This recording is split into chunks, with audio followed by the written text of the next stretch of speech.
Asalaamu calaykum. Soomaaliya Trump 8 arrimood oo dhex maray. Madaxweynaha Mareykanka Donald Trump ayaa mar kale soo celiyay weerarada dhanka afka ah ee uu ku qaadayo Soomaaliya iyo Ilhaan Cumar. Wuxuu taageerayaashiisa u sheegay in haweeneydan ay doonayso inay Mareykanka ka dhigto sida dalka ay ka soo jeeda ee Soomaaliya oo kale. Donald Trump ayaa sidoo kale hore u jeediyay hadallo badan oo ku saabsan Soomaalida iyo Ilhaan Cumar iyo Muslimiinta. Haddaba qaar ka mid ah hadalladaas ayaan halkan ku soo koobaynaa. Dowlad la'aan, amni la'aan, boolis la'aan. Madaxweynaha Mareykanka ayaa magacaabay Ilhaan si khaldan ugu dhawaaqay isagoo yiri Ilhaan iyadoo u saaxiibinaysay taageerayaal aan badnayn oo u soo baxay dhageysiga khudbadiisa. Wuxuu ka digay in Ilhaan Cumar suuragal tahay inay ka qayb noqoto maamulka Mareykanka haddii musharaxa madaxtinimada ee xisbiga dimuqraadiga Joe Biden ee ku guuleysatay doorashada dhici doonta bisha November. Waxay jeclaan lahayd inay dalkeena ka dhigtaa sida dalka ay ka timid oo kale Soomaaliya. Dowlad la'aan, amni la'aan, boolis la'aan. Waxaa ka jirta fowdo uun. Hadda waxay rabtaa inay noo sheegto sidii aan dalkeena u maamuli lahayn. Maya, waad mahadsan tahay, ayuu yiri Trump. Trump ayaa mar u booqasho ku tegay Minnesota sanadkii la soo dhaafay.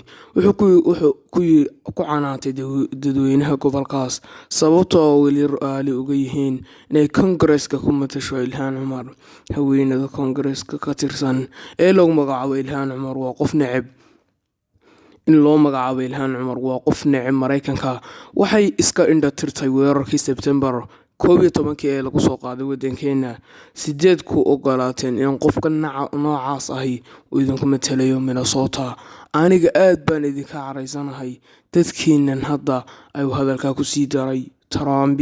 Ilhaan ayaa barteeda Twitter-ka soo dhigtay in Trump uu ku guuldareystay inuu dalka maamulo, iyadoo tusaale u soo qaadatay in 100,000 oo qof oo ay u dhinteen fayraska COVID-19 ilaa 40 milyan oo qofna shaqadoodii waayeen.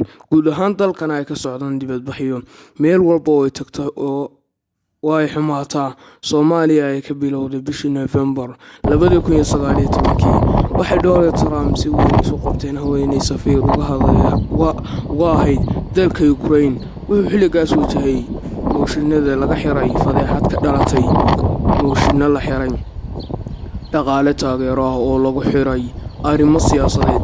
Madaxweynaha Mareykanka Donald Trump ayaa xilligaas bartiisa Twitter-ka ku weeraray safiirkii hore ee Mareykanka ee dalka Ukraine, Maria Jovanovich, iyadoo ay socoto dhageysiga cadeymaha xil qaadista. Meel walba oo ay Maria Jovanovich aaday ay u xumaatay. Mr. Trump ayaa sidaas qoray. Waxay bilowday Soomaaliya sidee taasi noqotay. Mar arrintaasi wax laga weydiiyay ay Ms. Jovanovich ugu yeertay mid hanjabaad ah. 2019 arrimihii dhex maray Trump iyo Soomaalida. Trump meel walba oo ay tagto way xumaataa. Soomaaliya ayaa ka bilowday. Trump mar kale soo jawaabay isagoo ku doodaya in qoraaladiisa aysan ahayn kuwo hanjabaad ah. Wuxuu weerarayaashiisa u sheegay inuu daawaday qayb ka mid ah dhageysiga cadeymaha, isla markaana uu arko mid sharaf dhaca. Fikradda xun ee Trump uu ka qabo Soomaalida, inkastoo xiriirka ka dhexeeya Soomaaliya iyo Mareykanka uu yahay mid diiran, isla markaasna uu sii kordhayo iskaashiga labada dal. Haddana waxaa marka ugu horreysay soo baxay fikradaha uu madaxweynaha Mareykanka ka qabo Soomaaliya. Bishii Julaay 2019, hadal uu jeediyay Donald Trump ayaa dhaliyay buuq badan, wuxuuna wajahay dhaleecayn. Inkastoo uusan xilligaas toos u magacaabin, haddana Donald Trump ayaa laga soo xigtay hadallo ay warbaahinta adduunka aad u faafisay oo uu ka sheegay 4 xildhibaan oo ku jira aqalka Koongareeska Mareykanka oo ay ka mid tahay Ilhaan Cumar oo asal ahaan ka timid Soomaaliya. Mid ka mid ah xildhibaanada, Ms. Ocasio-Cortez, ayaa ku dhalatay isbitaal ku yaalla degmada Bonis ee New York, halkaas oo qiyaastii 12 mayl u jirta meesha uu Donald Trump ku dhashay. Soomaalida badan ayaa degan Minneapolis. Trump ayaa xildhibaanadan dumarka u sheegay inay ku laabtaan dalalka ay ka yimaadeen, isla markaasna ay wax ka qabaan dhibaatooyinka haysta dadkooda ay isku asalka yihiin. Wuxuu yiri waa arrin xiiso leh oo aan aragno xildhibaanada dumarka ee xisbiga dimuqraadiga kuwaas oo asal ahaan ka yimid dalal dowladaha ay gebi ahaanba yihiin kuwa masiiba oo musuqmaasuq hareereeyay ahna kuwa ugu xun adduunka ka shaqeeya. Wuxuu intaa ku daray in hadda dumarkaas ay dadka reer Ameerikaanka ahi kuwa ugu awoodda badan adduunka ay u sheegaan sida wax loo maamulo.